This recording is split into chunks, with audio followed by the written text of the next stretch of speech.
Hello everyone. आज हम लोग विद्युत स्थैतिकी को आगे बढ़ाते हुए लेक्चर 26 करेंगे। चैप्टर जल्दी खत्म होने वाला है, उसके बाद हम लोग विद्युत धारा शुरू करेंगे। इसमें आज हम लोग बात करेंगे समविभव तल के बारे में। इक्विपोटेंशियल सरफेस, ये क्या होता है? तो सम मतलब क्या? नाम से समझ में आ रहा है, बराबर। विभव समझते हैं, विभव क्या होता है? कल हमने लाइव क्लास शुरू किया था, आज भी हालांकि पढ़ाई हुई है लाइव क्लास से, कुछ बच्चे जुड़े थे। तो आप लोग वास्तविकता ये है कि पढ़ नहीं रहे हैं, वीडियो भी अच्छे से देख नहीं रहे हैं। मैंने एक बच्चे से पूछा कि बताओ विभव क्या है, नहीं पता है, उसको नहीं याद है। विभव का मात्रा क्या है, तो नहीं पता है। तो फिर हम लोग की मेहनत बेकार चली जाएगी। मेहनत करके आपके लिए वीडियो रिकॉर्ड किया जा रहा है, इसका मतलब ये है कि आप उसको देखते हैं ना, नोट करते हैं। ये रिकॉर्ड करके आपके लिए आप तक पहुंचाने का मतलब ये है कि आप उसको देखें, बार बार देखें, उसको नोट करें, पढ़ें। केवल ये खानापूर्ति नहीं है। अब पढ़ाई का तरीका अभी कुछ दिनों तक यही है, ऐसे ही रहेगा। बी सीरियस, सीरियसली चीज़ों को लें आप। मैं सबको कह रहा हूँ, क्योंकि कल कुछ बच्चों से बात हुई मेरी लाइव क्लास में, not satisfactory answer, no anyone है, किसी के पास नहीं था। इसका मतलब ये है कि बस आप 1-2 मिनट देखें, हाँ सर लाकर वीडियो डले बड़ा 2 मिनट में, पूरा आधे घंटे की वीडियो 2 मिनट में देखे आप पार कर जाते हैं आप लोग। तो चेहरा देखने से नहीं होगा, तुम लगातार उसको देखिए, बार बार देखिए, तब चीज़ें समझ में आएंगी। अब विभव खत्म होने जा रहा है, विभव का मात्रक नहीं पता है, विभव की परिभाषा नहीं पता है, फिर फायदा क्या है? तो विभव पता होगा, समझते हैं आप, क्या पता होगा? तो क्या बताएं आप लोगों को? हमने बताया था, फिर से एक बार बता रहे हैं। विभव का मतलब होता है जैसे ये कोई आवेश है, यह इसका विद्युत क्षेत्र कहलाता है। चारों तरफ एक प्रभाव क्षेत्र होता है जिसको हम लोग विद्युत क्षेत्र कहते हैं। ये पिछले चैप्टर में पढ़े थे। यह इसका अनंत कहलाता है। क्या कहलाता है? अनंत। अब किसी आवेश को, कैसा आवेश? धन परीक्षण आवेश को लाकर किसी बिंदु तक रख देते हैं। मान लो r दूरी का कोई बिंदु है। कहाँ से r दूरी? आवेश से r दूरी पर। तो लाने में हमको कार्य करना पड़ेगा। Q आवेश को लाने में W कार्य करना पड़ा, तो इकाई आवेश को लाने में Q0 से भाग दे देंगे, जो मिलेगा वही विभव कहलाता है। विभव का फॉर्मूला निकाले थे, कोई बिंदु आवेश है, उससे r दूरी पर विभव का फॉर्मूला आया था, याद होगा आप लोगों को, 1/4πε0 Q/r। तो विभव सम कैसे होगा? विभव किस बात पर निर्भर कर रहा है? 1/4πε0, ये तो नियतांक है। Q आपने एक बार ले लिया, वो भी एक नियत हो गया। क्या बदल सकता है? R यहाँ निकाल सकते हैं, यहाँ निकाल सकते हैं, यहाँ निकाल सकते हैं। जैसे से R का मान बदलेगा, विभव का मान बदलेगा। लेकिन जैसे मान लो कोई आवेश है Q, इससे 1 मीटर पर विभव हमने निकाला, 5 वोल्ट आया इस दिशा में। अगर इस दिशा में 1 मीटर पर निकालेंगे तो यहाँ पर भी कितना आएगा? 5 वोल्ट। इधर निकालेंगे 1 मीटर पर, ये भी कितना आएगा? 5 वोल्ट। क्यों? R सबका बराबर है। 1 मीटर, यहाँ भी कितना आएगा? 5 वोल्ट। 1 मीटर कितना आएगा? 5 वोल्ट। 1 मीटर कितना आएगा? 5 वोल्ट। अगर इन सबको, इन सभी बिंदुओं, इसके अलावा बहुत सारी बिंदुएं होंगी, इससे 1 मीटर की बहुत सारी असंख्य बिंदुएं होंगी, उन सबको मिला देंगे तो एक सतह बनेगा। इस सतह के हर बिंदु पर विभव कितना है? 5 वोल्ट। 5 वोल्ट, 5 वोल्ट, 5, सब जगह 5 वोल्ट है। मतलब क्या? इस सतह पर विभव का मान समान है। क्या इसका नाम, इस सतह को क्या कह सकते हैं? समविभव। क्या कह सकते हैं? समविभव। तो किसी आवेश, ये एक आवेश का है, आवेशों का निकाय भी हो सकता है। किसी आवेश या आवेश के निकाय, निकाय समझते हैं ना, आवेशों का समूह। किसी आवेश या आवेश के निकाय के चारों तरफ का वह सतह जिसके हर बिंदु पर विभव का मान समान होता है, क्या कहलाता है? समविभव पृष्ठ कहलाता है। ठीक है, समझे ना। एक ऐसा तल, एक ऐसा सतह जिसके हर बिंदु पर विभव का मान समान हो, क्या कहलाता है? समविभव तल या समविभव पृष्ठ कहलाता है।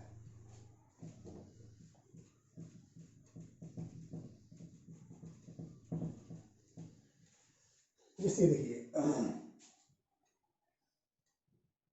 किसी आवेश, इसलिए तो उसके बाद आप फैन चलाते हैं, थोड़ा सा गर्मी लग रही है।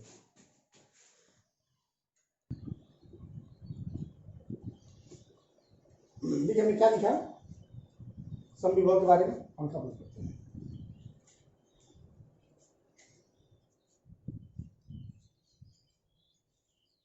समविभव तल क्या होगा? वैसे मैंने बताया कि एक सतह है, कैसा सतह? किसी आवेश या आवेश निकाय, निकाय समझ रहे हैं, एक से अधिक आवेश का समूह निकाय कहलाएगा। ये चारों तरफ का वह सतह जिसके प्रत्येक बिंदु पर विभव का मान समान होता है, समविभव तल कहलाता है। आवेश हो या आवेश का निकाय हो, उसके चारों तरफ का सतह जो बनेगा, वैसा सतह जिसके प्रत्येक बिंदु पर विभव क्या हो?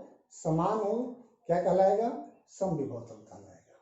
ठीक है, अब एक चीज और उसके बारे में जानकारी, समविभव तल पर लंबवत रेखाएं जो होती हैं वो विद्युत क्षेत्र रेखाओं को दर्शाती हैं।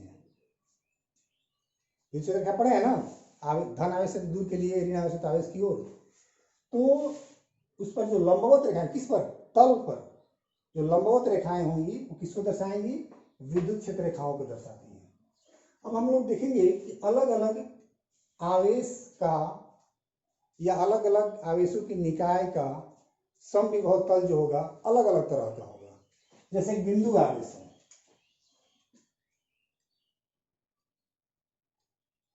क्यों, इसका समविभव तल कैसा होगा? तो मान लो इसे कुछ दूरी पर एक तल लेते हैं, ये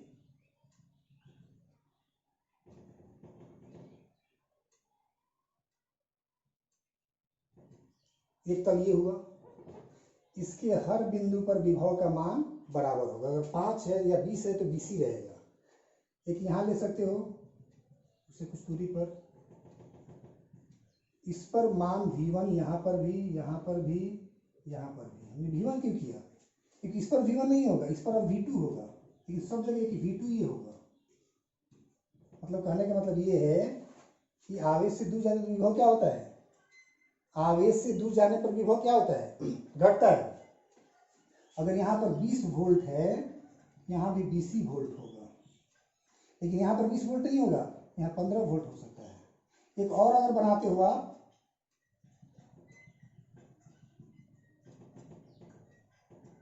यहाँ पर 15 वोल्ट नहीं होगा, यहाँ पर 10 वोल्ट होगा, लेकिन इसके हर बिंदु पर 10 ही वोल्ट होगा। कहने का मतलब ये है कि एक ऐसा तल जिसके हर बिंदु पर, यहाँ पर क्या लिखेंगे? V3, क्या लिखेंगे? V3, यहाँ पर क्या लिखेंगे? V3। ये किसका समविभव तल हुआ? ये क्या कहलाएगा?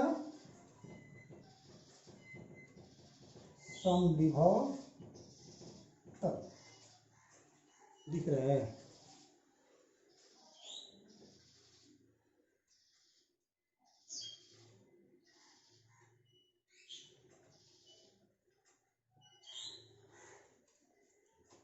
अब हमने एक चीज बताया, इस तल पर जो लंबवत रेखाएं होंगी, जैसे ये देखो, एक लंबवत रेखा है, एक लंबवत रेखा है, ये लंबवत रेखा है, ये लंबवत रेखा है। ये रेखा क्या कहलाएगी? विद्युत क्षेत्र रेखा। क्या कहलाएगी?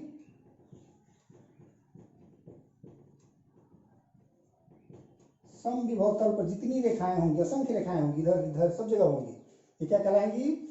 विद्युत क्षेत्र रेखाएं कहलाएंगी। ठीक है, एक और देख सकते हो, मान लो कोई एक समान विद्युत क्षेत्र है,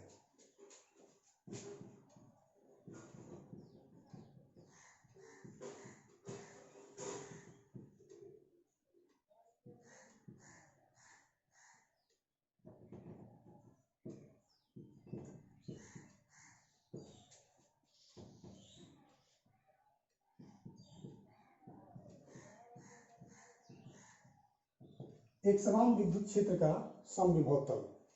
अब एक समान विद्युत क्षेत्र कैसा होता है आप जानते हो, समानांतर रेखाओं से दिखाते हैं।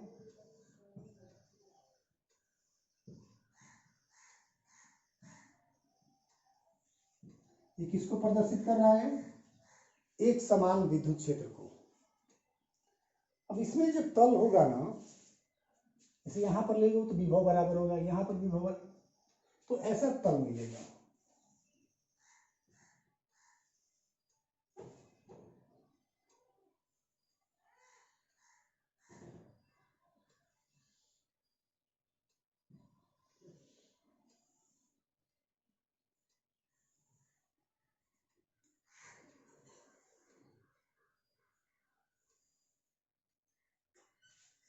ये जो तल होंगे इसके हर बिंदु पर विभव बराबर होगा, लेकिन यहाँ पर अलग हो जाएगा, यहाँ पर अलग हो जाएगा। ये जो तल, एक तल जो होगा ये समविभव, ये एक समविभव है, ये दूसरा समविभव, ये तीसरा समविभव। वैसे भी वही बात है, इस पर जो लंबवत रेखाएं हैं वो क्या है, ये है आपको विद्युत क्षेत्र रेखा।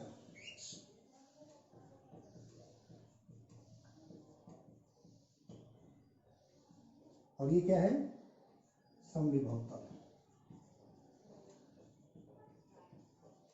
ठीक है,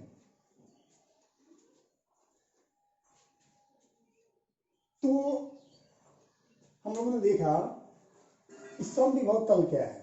समविभव तल क्या हुआ, किसी आवेश या आवेश निकाय के चारों तरफ का वह सतह जिसके प्रत्येक बिंदु पर विभव का मान समान होता है वो क्या कहलाएगा, समविभव तल कहलाएगा। और एक चीज और, समविभव तल पर जो लंबवत रेखा होगी वो किसको बतलाएगी, विद्युत क्षेत्र रेखा को बतलाएगी। ठीक है, हमने दो समविभव तल देखा भी, बिंदु आवेश का गोलाकार होगा, एक समान विद्युत क्षेत्र का समानांतर तल के रूप में होगा। ठीक है, अब इसे कुछ गुण पढ़ लेते हैं हम लोग, समविभव तल के गुण।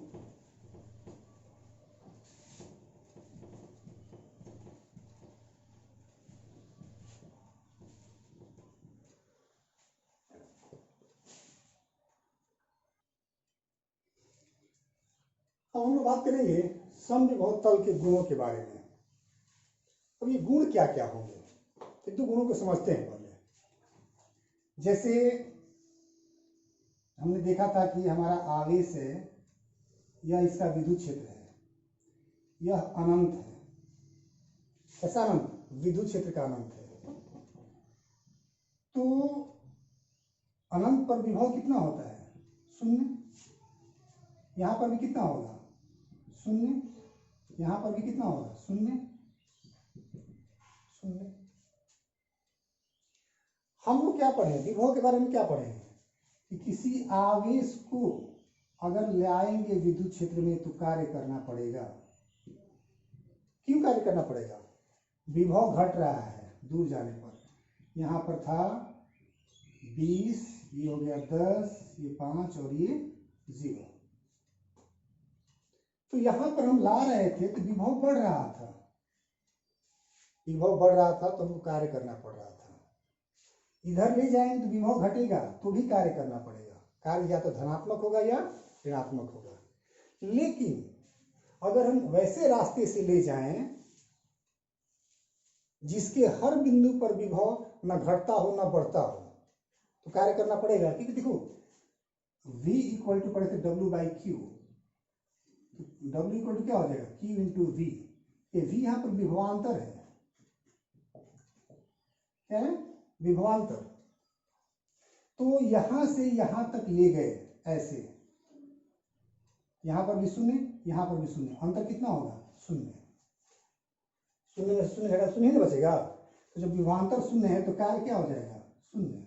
Q इंटू शून्य बराबर शून्य। लेकिन यहां ले आए, यहां से यहां ले आए, कितना करेंगे, 5 माइनस शून्य बराबर 5 ना, इंटू Q 5Q। यहाँ पर W हो गया 5Q, लेकिन यहाँ पर W कितना होगा, शून्य। तो जब विद्युत क्षेत्र में ला रहे हैं तो कार्य करना पड़ रहा है ना, विभव बदल रहा है तो कार्य करना पड़ रहा है।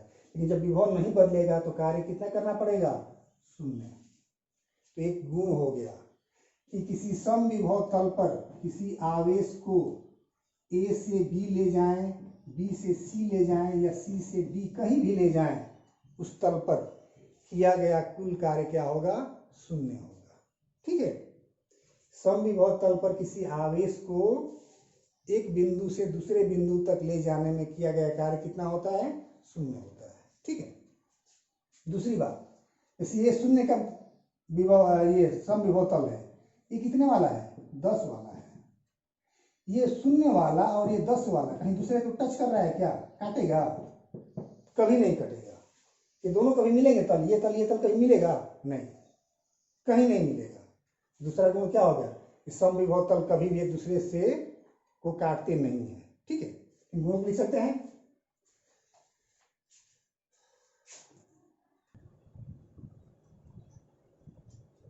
क्वेश्चन आता है समविभव तल के गुणों को लिखिए। इसमें क्या क्या लिख सकते हैं? तीनों गुण हम ये सब पढ़े हुए हैं, उसी को अलग कर दिए हमने। समविभव तल कभी भी एक दूसरे को काटती नहीं है।